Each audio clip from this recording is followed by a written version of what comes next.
Hello everybody, this is Brian BallzDeepx, Alexa for CardRunners. In today's Quickie, I'm going over a hand from some user-submitted footage that I thought was quite interesting. And as a companion to discussing this hand, I wanted to discuss Bayes' theorem as it applies to poker specifically. Ironically, in looking at this hand, it's actually a sort of lack of information and lack of use of Bayes' theorem. But however, we still can find practical uses for Bayes' theorem in this hand, and it's a very important application in poker, and I think it's important for us to understand exactly what it is and how we can use it to improve our play. So loosely speaking, Bayes' theorem is basically a system for analyzing information. Basically, you form a judgment about something, and you revise that judgment based on new information you receive. We use it every day. Basically, if we're meeting somebody, you may make a judgment about the way somebody is based on their appearance, and you would revise that judgment, hopefully, based on things they say or do.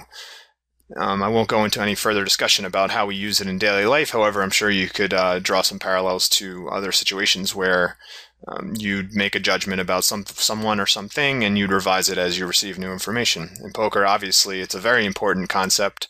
We do it all the time when we're sizing up a new opponent that comes to the table, and hopefully we're revising what we think about somebody. First of all, you form a judgment about someone, possibly on the way they look. You're not going to necessarily assume that a young kid in a jumpsuit is going to be playing the same style as an older gentleman in a button-down shirt and a tie is going to be playing. You might make a judgment about how they may play, and perhaps they'll surprise you and you'll revise your original judgment.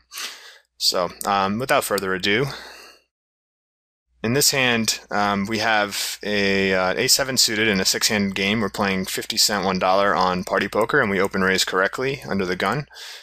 And our villain is in the one seat here in the big blind.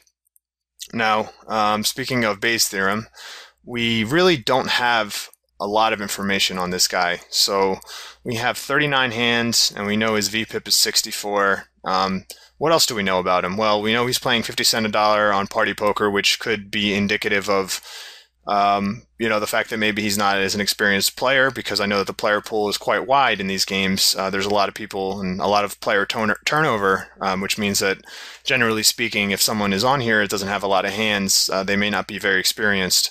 Somebody like this guy on our left that has 3,000 hands and we have a VPIP of 27, we can form certain judgments that are more concrete about this guy. Now, it's harder for us to revise a judgment about somebody who's we have 3,000 hands on and whose VPIP is 27. Looks like a pretty tight, reasonable player. Now, we have a sound reason to believe that based on a pretty wide history. So any new things that we see from this opponent, let's say he opens the deuce 6 offsuit under the gun, we're not going to necessarily revise all this solid information we have on our opponent. We might just sort of think maybe he misclicked. Unless we start to see more of a pattern and more information that would be enough to displace our former information. There is actually a mathematical equation that goes along with Bayes' theorem that we can use to figure out exactly how we are going to revise our judgments. That's a little bit beyond the scope of this video, however. So, all that being said, we don't really know a ton about this guy. He's not a regular on the site whatsoever, so let's just say we know that from our limited hand sample, he plays too many hands and he may not be very experienced.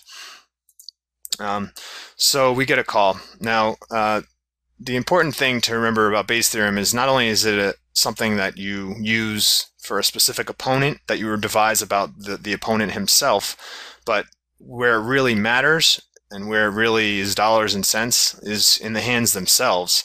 Now, you use all the information you have about the opponent and all the information you have about the board texture and his actions on a specific hand to try to narrow down his range. That's the beauty of the theorem. It's that it's not only about the cards that come out in the middle, but it's about all the information aggregated that you can form a judgment about his likely hand range.